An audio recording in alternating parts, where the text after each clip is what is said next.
Ladies and gentlemen, let's welcome one of Amazon's in-house sports champion. He's the Vice President and Head of Amazon Smbhav Venture Fund and Corporate Development. Please welcome on stage Abhijit Mazumdar.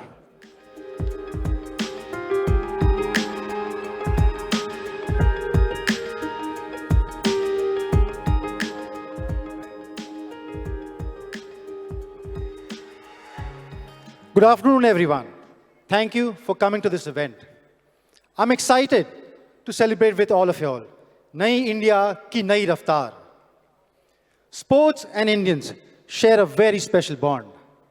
I'm sure all of us have played sports while growing up. Some who pursued the sport and dreamed big became champions. And today, we've invited these champions to share their experiences with us. So, ladies and gentlemen, before I call them up on stage, please put your hands together for these 4 champions.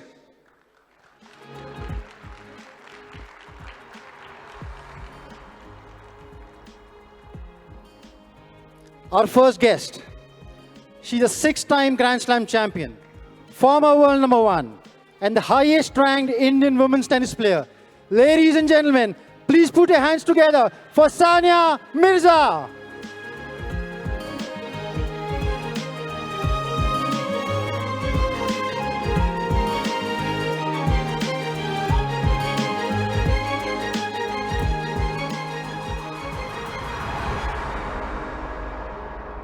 Our second guest, a champion who won India, first ever individual Olympic gold medal, an Arjuna Award winner, and a recipient of Padma Bhushan, and a recipient of Major Dhyan Chand Khel Ratna Award. Ladies and gentlemen, please put your hands together for Abhinav Bindra.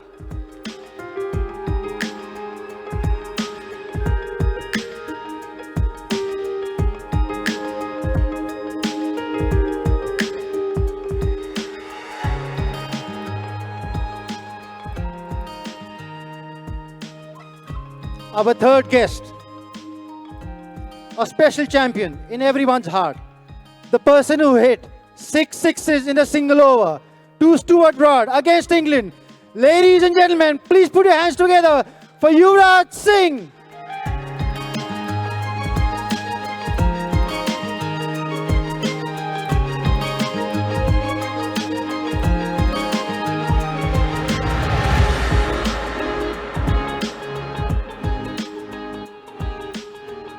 Our last guest, and the fourth one, a special champion again, who's currently playing the tennis circuit, the oldest world number 1 at 44 years old, a 2-time Grand Slam champion, the current world number 15, an Arjuna Award winner, and a recipient of Padma Shri.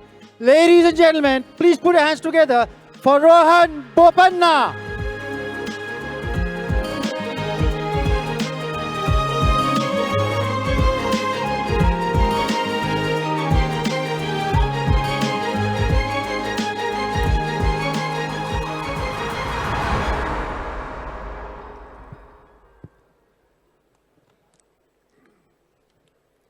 Rohan, Yuvraj, Abhinav, and Sania, thank you all for being here. Before we kickstart, let's have a bit of fun. Yuvraj, I'll start with you first. I've read somewhere that you're quite fond of roller skating before you picked up the cricket bat. Can you tell us a little bit about Yuvraj Singh on roller skates? Yeah, I was very fond of tennis too, but the competition came in the market, so I thought I'll stick to roller skating. But yeah. And one day my father decided to throw my gold medal and skates away and said, only cricket from now on. So I think that was it for me.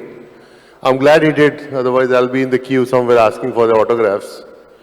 And I mean, as a young kid, you want to play all sports, right?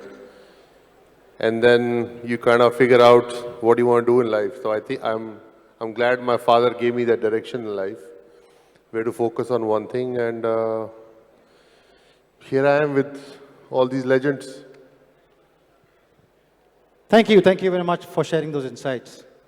Sania, I'll come to you next. You played with so many partners in your doubles career. Who was the most fun to be around on and off the court? Well, one of my partners is sitting on stage, so I guess technically I should say him because he's here. But but actually we did have a lot of fun. But I think it's unfair for me to take one name over here. But I think obviously the most success I've had with is Martina. And I think when you have success, you have fun, right? The more success you have, the more you win, the more fun it is. But Rohan and I had some of the most special memories together. And my first ever mixed doubles partner at 13 years old, and my last ever mixed doubles partner when I retired last year. So yeah, I'm gonna say Rohan and her. Wow, first and last. Sorry, Rohan, you wanted to say something? No, I think, just sitting here with all these legends, it's, really fantastic. And, playing with Sania, when I first got told that there was this young 13-year-old girl coming from Hyderabad who you're going to play, the national mixed doubles tournament with, definitely I was skeptical a little bit. I was thinking, I was 20 years old, wondering how I'm going to partner this 13-year-old, but, whoever did mention it back then clearly saw, what she's going to achieve, and we're all, proud of what, Sania has achieved for India and across the world. Fantastic. Rohan, I have another question for you. You grew up on a coffee plantation in Coorg, yet I have heard you weren't much of a coffee drinker early in your career. Has that changed now? Have you finally embraced your coffee drinking heritage? Yes, it definitely has changed. I do drink a lot of coffee currently. Yeah, I grew up in the coffee plantations where my parents still live in Coorg. And I think when I was growing up, I did not really need the caffeine. I needed something to slow me down. At the end of the day, I had so much of energy.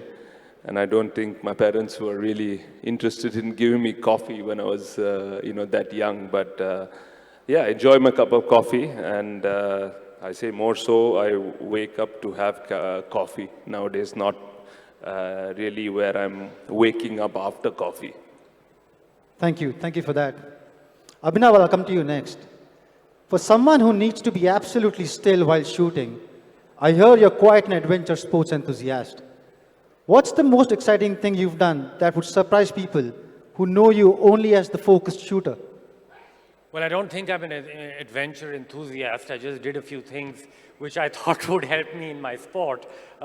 Just before going to Beijing, to the Olympics, I went on a commando training course with German Special Forces, which really took me out of my comfort zone. It was a really tough thing to undertake, but I did it primarily to gain a little bit of confidence and really push myself out of my comfort zone, and that really helped me. It was probably the closest I came to death as well, because I was so scared. But when I finished that 2 hours of that course, I felt so good about myself, and I said to myself that if I could do this, winning a medal at the Olympics is no big deal. So I did that.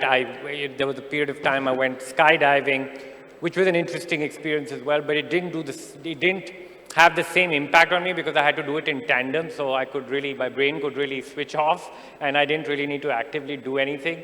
And another very interesting thing I did at one point of time, I went free diving. I took a free diving course with an instructor for a while because,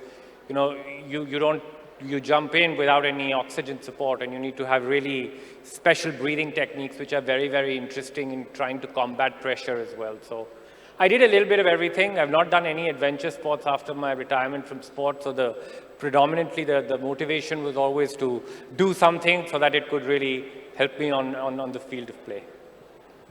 Clearly, all that has helped a lot. Let's switch topics a bit. Let's talk about what it takes to achieve excellence at the highest level. Rohan, I'll start with you. In this room, we have entrepreneurs of all ages. Some who started their businesses in their 20s, others who took a leap in their 40s or 50s. Your journey of becoming world number one at 44 shows that age is just a number. In the highly competitive environment of professional tennis, what does that pursuit of excellence mean to you? Actually, Abhijit, it starts off with a lot of frustration, to be honest. When you start this journey, you're not sure where is going to change, or if it is going to change at all to, pursuing to the excellence in your sport. I think starting from that frustration angle and just competing and playing lots of matches, traveling the world, playing lots of tournaments, somewhere I think it changes into wisdom. And that wisdom carries you on to find the right angle to really have that self-belief in order to, become excellent in that sport. And I think this journey of playing tennis for 20 years on the professional circuit, I think today I'm at a juncture where I'm extremely happy competing. And, I feel all that years of experience playing with different partners has taught me so much that I'm able to really enjoy every single moment and bring out the, the real joy and that excellence in that game is where today I think has taken me to become, number one in the world. Clearly, we want you to play for many, many more years. So keep at it. Staying on this topic, Abhinav, speaking of excellence, you are someone who really obsesses about attention to detail. Can you give us a few examples of unconventional approaches you took to achieve the degree of perfection? Well, for me, it was always about trying to find out-of-the-box solutions. I'll give you a couple of examples. At the 2004 Olympics, I suffered one of my biggest failures. And that failure was attributed to a loose style, which was on my shooting range. And I was standing on this loose style, which really moved every time I picked up my rifle. So it led to a great loss in Athens. I finished 7th. So one of the first things I did when I came back home, I installed a loose style in my shooting range at home, and I started practicing on it. Then preparing for the Olympics in Beijing, the Olympic arena was a very massive space. It was probably 20 times the size of this hall, which as a shooting athlete I was never used to because we never competed in such a large arena, which had a very direct influence on performance because shooting is a sport which requires a lot of balance, it requires a lot of stability, and that is really determined on how you can perceive your body in space. So in a large room, you could be disoriented to a great degree. So to prepare for it, I actually hired a marriage hall next to my house in Chandigarh, and I converted that into a shooting range, and I practiced on it. And that, by the way, is the closest I've come to marriage, any sort of marriage as well. Then ammunition, for example, was very important in my career. And at that point of time, the Chinese produced the best possible ammunition. I couldn't simply order it off Amazon, but the Chinese also never sold it to anybody. They produced it only for their athletes. So I got a friend in Hong Kong to procure some for me. We repackaged them into another brand of ammunition, and I almost had to become a smuggler of sorts and bring them back home, but it had a massive impact on performance. So it was an out-of-the-box solution. I got my brain mapped, went to South Africa, and I got my brain mapped. I shot 10,000 shots where they were evaluating 32 areas of my brain. I didn't even know my brain had 32 areas, but they evaluated it, and then you could come to know, when I was shooting well, what sort of brain activity I had. And then I could really practice, get back into that frame of mind. Last story, I always had a tough time. I see Vikram Chandra there, so I have a story from the media's point of view. I had a tough relationship always with the media. So before, they always harass you when you get to the Olympics, pretty much prior to your event, are you going to win a medal or not? So I went to in Beijing, I carried a book. And every time a media person approached me, I opened my book and I started really immersing myself into this book. And till this day, I don't know the title of that book. So it was just a few things. Thank you. Thank you for a very detailed answer. I'd like to shift topics and talk a bit about mental strength. Yuvraj, I'll come to you first. Your 2012 comeback to cricket was against incredible odds. Similarly, entrepreneurs often face such difficult moments. What advice would you give to the entrepreneurs in this room about maintaining belief in their vision when facing tough odds? Well, don't risk it like me. I think when you talk about young entrepreneurs, I'm just one of them, and what I've learned is that I think risks are important in life, but I think you have to take calculated risks. And if you don't take that risk, you don't know what's lying ahead of you, what's there for you in store. So I think when I look at my life, I took a big risk because I never want to stop playing cricket. And I knew that if I stop and go for treatment, I don't think I'll able to bounce back from this. So I just decided that, if I have to go, I'll go. I just want to go from the field. But eventually I realized that there is a chance of me getting treated and then coming back again. So that becomes a more of a calculated risk. And I think, through my journey, I've learned that, once you don't have a choice in life, that's where you actually bounce back, where you don't know, where you're going to go from here, and that's the actual way. There's only one way from there is to fight. I mean, that's what I did. Luckily, I had a good team. I had good doctors. I had my family, friends. I was able to bounce back. But my motive was to come and play for India. I don't think if I had a motive in life, I would have come back so fast and try to focus on my health, because times like these, you give up. But I think cricket was a big motivator for me, that everybody said that not sure if you will to live again, but my motive was to play cricket again. So I think that is one reason that I was able to bounce back in life, because I wanted to come and play for India one more time. Thank you. Thank you very much for the honest answer, Yuvraj. On the same topic of mental strength, Sania, many in this room know what it's like reinventing in business, perhaps shifting from online to offline, offline to online, or completely changing their business models. Your career saw a similar pivotal transition from being India's top singles player to reinventing yourself as a double specialist and becoming world number one. What helped you navigate these challenging transitions?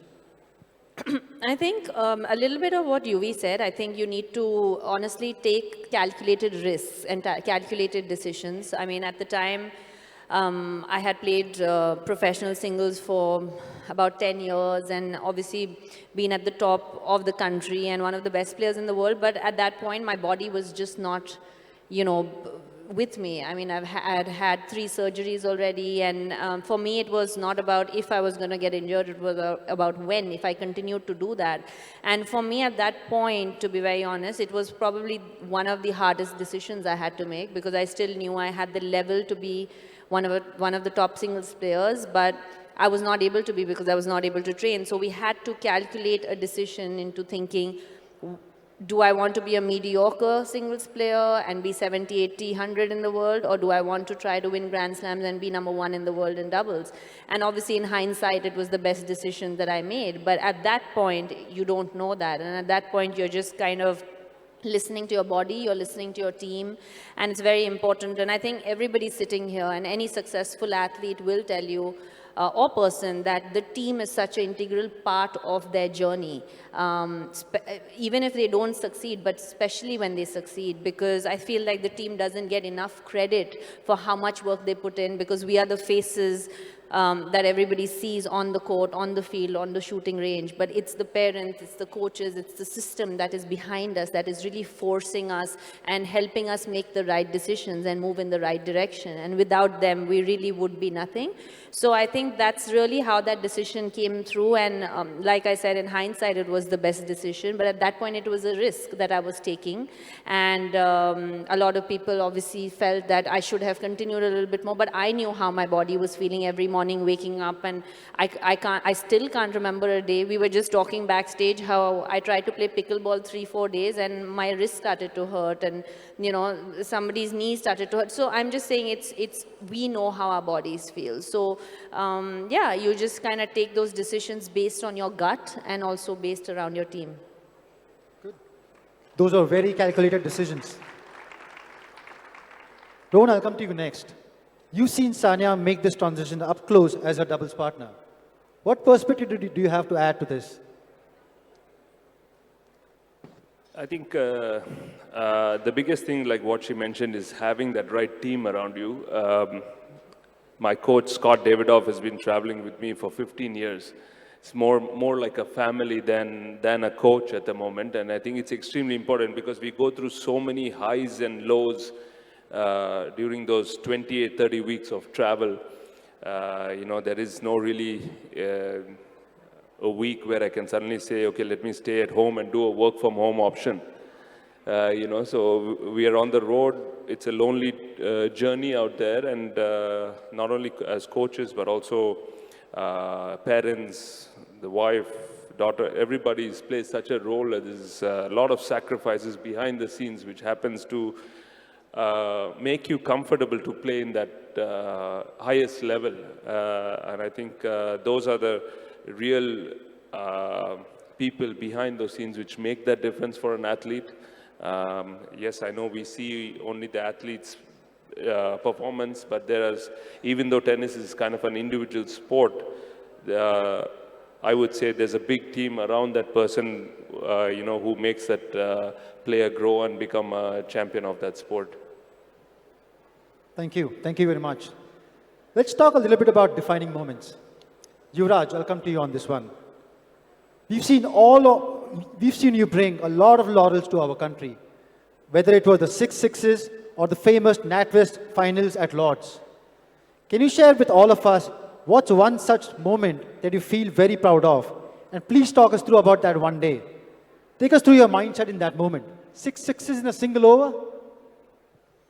Well, I kind of been defined with that moment most of the time because it's a personal moment of triumph and people relate to that. But I think when you're playing as a team, I think team performance is much more important than just winning, than your own triumph.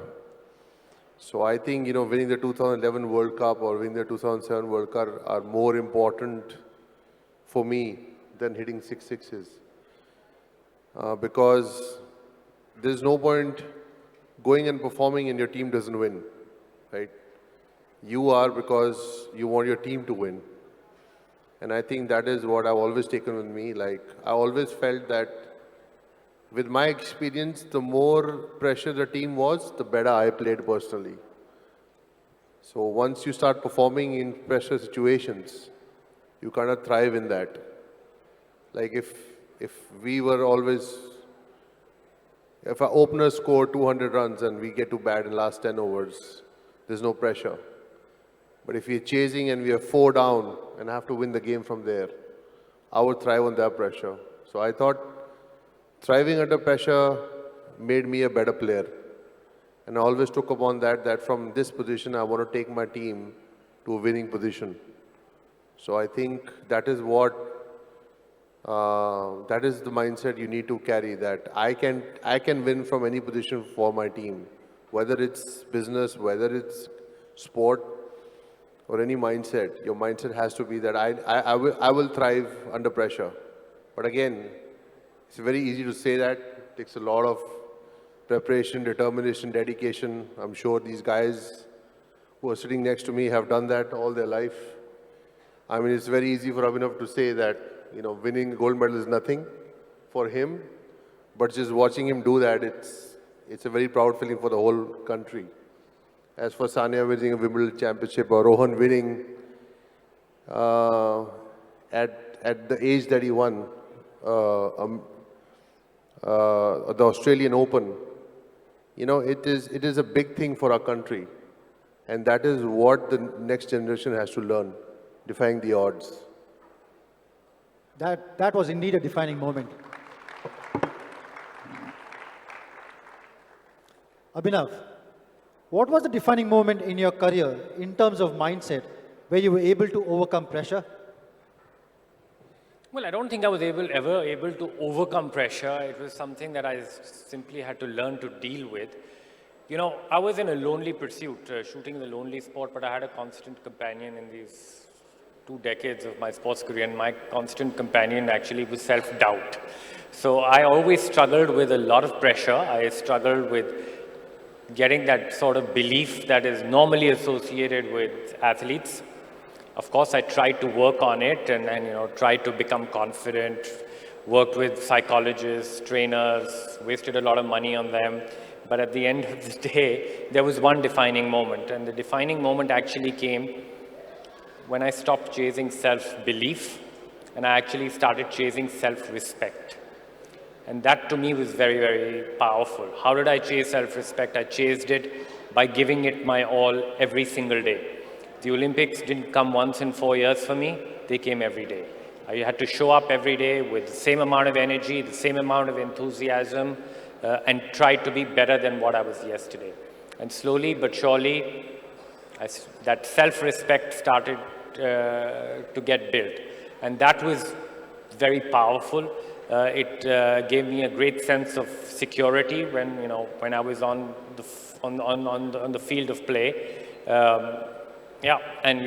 Before I boarded that flight to Beijing, I asked myself the question, have I done everything humanly possible to prepare for the Olympics?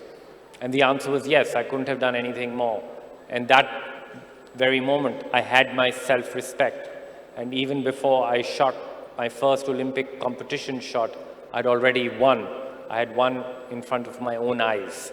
So that to me was very, very defining. And I went into the Olympics with that mindset. And to me, that gave me a sense of security. I felt strong. No matter what the outcome, I could always stand tall. And that shift in mindset, I think, for me, was a defining moment. That's so humbling to hear, Abhinav. I have one final question for all four of you. I'll start with you, Sania, first. Looking back at your remarkable journeys, what's the one truth about excellence, resilience, or leadership that you've learned through sports that you believe could transform how people approach their own challenges, whether it's in business, education, or life? What's that one lesson that transcends sports for you? For me, I think sport really taught me that there will be another day to fight as long as you want there to be one. And I think that because everybody's sitting here and we all have won and everybody has seen our journeys eventually, but everybody will tell you that before winning, we lost a lot. You actually, before becoming a champion or a successful person, you first lose much more than when you finally start winning. And in those losses, you have to still find that inspiration to wake up every morning and still put in that same amount of work, put in the same amount of effort, and put your body through pain and believe that you're going to be the best, if not the best in the world, the best version of yourself, eventually. And I think that that's what sport really taught me, that no matter how many odds were against me, because at the time that I started playing tennis, it was unheard of, and for a young girl to say that, oh, we're going to play and win Wimbledon, or even play at Wimbledon, when Rohan and I started playing tennis. And so everybody told us much more that we can't do it rather than we can. And I think sport really taught us that if you do believe in yourself, you believe in your abilities, and you have the right ingredients to go with that, then, the sky will be the limit as long as you want it and you want it enough. And I think that's really goes through in my life as well, that when I have a bad day, I know it's just a bad day, and I know that, yeah, sure, it sucks that day, but the next morning it will get better because you'll put in the effort to try and make it better. Thank you. Yeah, for me, it was about try to be a good listener. And I say that because of the relationship I had with one of my coaches. It was a very difficult relationship I had with him. He was probably the only person in the whole world I hated. I hated him because he always kept telling me things I didn't want to hear. He always gave me a different perspective. And of course, that led to a little bit of conflict. But after every argument, when things did cool down, I was able to appreciate his point of view. I was able to appreciate a different point of view and value it. And maybe 95% of the things he was trying to tell me I didn't listen to, but the 5 things that did stick ended up being the most valuable lessons that defined my sports career. So be a good listener. Very thoughtful, very thoughtful. Yuvraj? Well, for me, very similar. I think, growing up and not wanting to play cricket, and then probably living my father's dream, and having that conflict of doing things in a certain way and not enjoying that at a young age, and then obviously enjoying that as I'm growing up. But that conflict of me and my father was tough growing up, and I think all my life at a certain age, I think till we won the 2011 World Cup, it was me trying to live my father's dream. And I think once we won the 2011 World Cup, and obviously my life changed, but I think after that I was able to live for myself a little bit because there was so much happening in my life. So, yeah, I think everybody has a different story of success, whether somebody was forced into or whether somebody actually enjoyed it. But the point is that you put 4 people in the room and give them the same treatment, I'm not sure they will prevail in life that way. So I think we've all done the hard yards, but that is why we are here because we've done the hard yards. It's not easy for everyone. So yeah, I think in my case, I was just living my father's dream, and I could live my life after I pursued that in 2011. Super. Thank you so much, Yuvraj. Bobs, you're up. Sorry, Rohan, you're up next. Taking a point from Abhinav there, being a good listener, what actually helped me, my wife is a psychologist. So somewhere indirectly I felt, it helped me along the way with choosing partners, communicating with, partners. And back in 2019, I was going through a tough phase in my career. I have no cartilages on my knees. It was fully worn out. So I had to find a way, to come back in the sport, which I loved. I still wanted to compete, but I was, on 2-3 painkillers a day. And then during the pandemic, I happened to find some Iyengar yoga, which actually kind of really helped change that journey for me. And also looked at it, and I was talking to my wife, and she said, when you change your limitations into opportunities, that's when you can really look at it into a new perspective. Because I think we're always told at the age of 20, you need to achieve something. At the age of 25, you need to achieve something. So once you look at that change where at the age you are, and you look at it, this is a new opportunity to actually excel in what you're doing, I think it gave me a lot of a different approach, different perspective, and made me realize that I could do a lot more and have more self-belief in order to compete and play against the best in the world. Wow.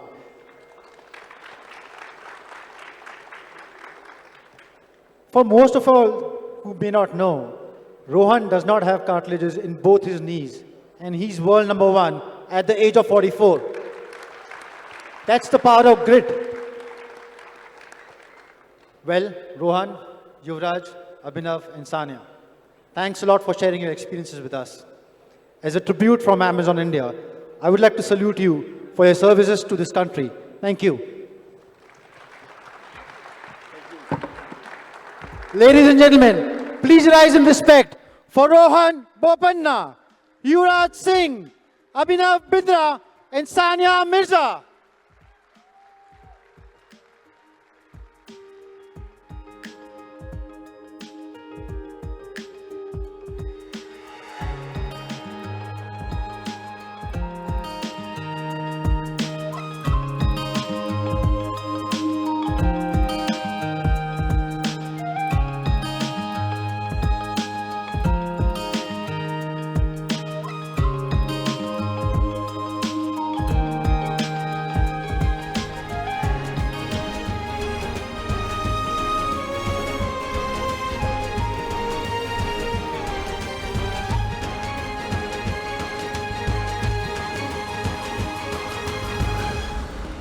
Amazon संभव, नए India की नई रफ्तार।